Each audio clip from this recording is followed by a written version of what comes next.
नमस्कार, मेरो नाम चाहिँ नवीन पार्की हो। म चाहिँ सुदूरपश्चिमबाट बिलोङ गर्छु। आजको कन्भर्सेसनबाट सुन्दै गर्दाखेरि चाहिँ पहिलो जुन त्यो आन्दोलनको सही चाहिँ दलित भन्नुभयो र पहिलो प्रहरीबाट हात हतियार खोसेर आन्दोलनलाई चाहिँ सहकार्य गर्नलाई चाहिँ पनि दलित महिला भन्नुभयो। र एउटा हजुरले काहीँ न काहीँ दलित महिला देखि लिएर जुन जुन उत्पीडित समूहलाई चाहिँ एउटा बिन्दुमा चाहिँ अगाडि उकासेको देखिन्छ। तर अझै पनि त्यो आन्दोलन भएको 20औं वर्ष भइसक्यो।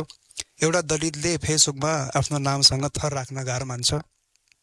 त्यही दलितले एउटा ठुलो अवधामा पुगिसकेपछि एउटा उसले सम्मान त पाइरहेको हुन्छ, तर त्यही सम्मानमा कुनै न कुनै सानो खोट आउँदाखेरि नेपालभरिका मान्छेले दलित दलित भनेर झन् हेपेको अवस्था देखिन्छ। अझ कता कता हेर्दाखेरि चाहिँ एउटा प्लेटफर्म पाएको पनि देखिन्छ र प्लेटफर्ममा आफू रमाउ भन्दाखेरि चाहिँ कुनै सानो काण्ड गर्दाखेरि पनि त्यो एकदमै हेपा प्रवृत्ति अझै पनि छ। अब यो प्रवृत्तिलाई चाहिँ मेटाउनको लागि, यो मानसिकतालाई चाहिँ घटाउनको लागि अझै तपाईँ पनि चुनावमा आउँदै हुनुहुन्छ। यसले चाहिँ कति वर्षपछि चाहिँ एउटा दलितले म मान्छे हो भन्न पाउने हो, त्यसको लागि के धारणाहरू छन् भनेर मैले प्रश्न राखेँ। धन्यवाद। अब यो दलित मुक्तिको प्रश्न कुरा भन्नुभयो त यो खालि राजनीतिक मुद्दा, राजनीतिक प्रश्न मात्रै होइन, यो कानुनी प्रश्न पनि हो र यो सांस्कृतिक क्रान्तिको प्रश्न पनि हो, सांस्कृतिक मुद्दा पनि हो।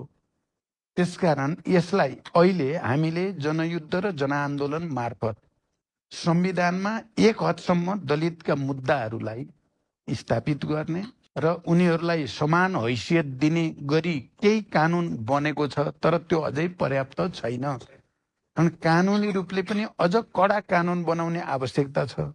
एक, दुई, राज्यले त्यो कानुन कार्यान्वयन गर्नको निम्ति कठोर कदम चाल्नु पर्ने आवश्यकता हुन्छ।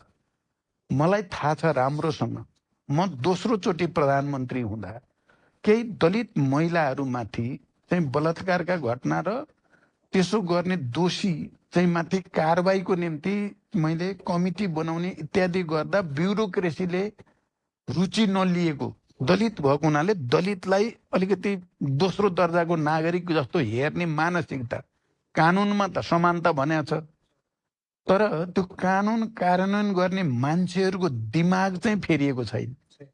त्यसो भएर ऊ चाहिँ के गर्छ त भन्दा कुनै न कुनै रूपले त्यहाँ पन्छिन खोज्छ। त्यहाँ राज्य कठोर भएर कानुन कार्यान्वयन आउनुपर्छ। दोस्रो, तेस्रो कुरो, सांस्कृतिक आन्दोलन चलिराख्नुपर्छ समाजमा। सांस्कृतिक रूपले चाहिँ यो छुवाछुत अन्त्यको कुरा, सबै मानिसहरू एक हुन् भन्ने कुराको आन्दोलन चलिराख्नुपर्छ। यही आन्दोलन चलाउनको लागि मैले अघिदेखि भनेको छु नि, अझै पुगेको छैन, त्यहाँ पुग्नु छ, त्यही उद्देश्य राखिएको छ।